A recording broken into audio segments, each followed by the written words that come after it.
I assume that in each of your weddings, you've pledged to be faithful to your wife. You've taken an oath to do that, haven't you? You've admitted that you had sex at that hotel in October 2017, and you were still married and you just had a child by another woman. Again, how do you explain your judgment? You have admitted that you had sex while you were married to wife 2 after you just had fathered a child by wife 3. But you didn't reveal any of this to President Trump. Why didn't you inform the commander-in-chief of the transition team of this very relevant event? Oh, damn! Tim Kaine went full Maury Povich out there, huh? Wow. Tim Povich.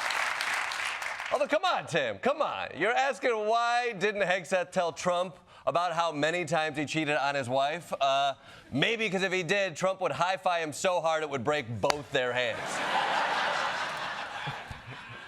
Okay, that was a pretty wild line of questioning from Tim Kaine. Any Republican want to jump to his defense here? how many senators have showed up drunk to vote at night? And then how many senators do you know have got a divorce before cheating on their wives? Did you ask them to step down? No, but it's for show. You guys make sure you make a big show and point out the hypocrisy because a man's made a mistake. And you want to sit there and say that he's not qualified? Give me a joke. Give me a joke. Okay. How about a priest, a rabbi, and Pete Hegseth walk into a bar at 10 a.m. Are you happy now, Mark Wayne? Huh? Well, I don't know if this was really the defense that Hegseth wanted, though.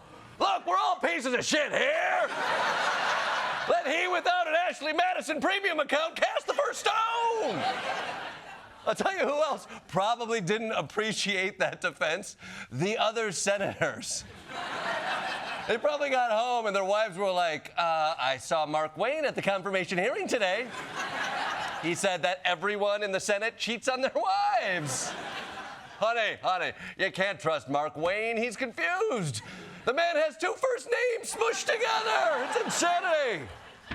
Okay, but after that, they did, in fact, get into Hegseth's policy positions. And there was one in particular policy that had people very worked up. You previously have made a series of inflammatory statements about women in combat. And on a recent podcast, you said, quote, I'm straight up just saying we should not have women in combat roles. You say, we need moms, but not in the military, especially in combat units. What's wrong with a mom, by the way? Once you have babies, you therefore are no longer able to be lethal? Yeah. Are you saying moms can't be lethal? Does the name Casey Anthony mean nothing to you? Yes. Hegseth has a long record of insisting that women have no place in combat. And you know what? I'm sorry, libs, but that's just the way Pete is. Maybe he's not good at leadership or management or money or vows or driving home past 10 a.m., but the one thing he does is stand his ground. Tell him, Pete, no women in combat roles. Let's make it very clear for everyone here today.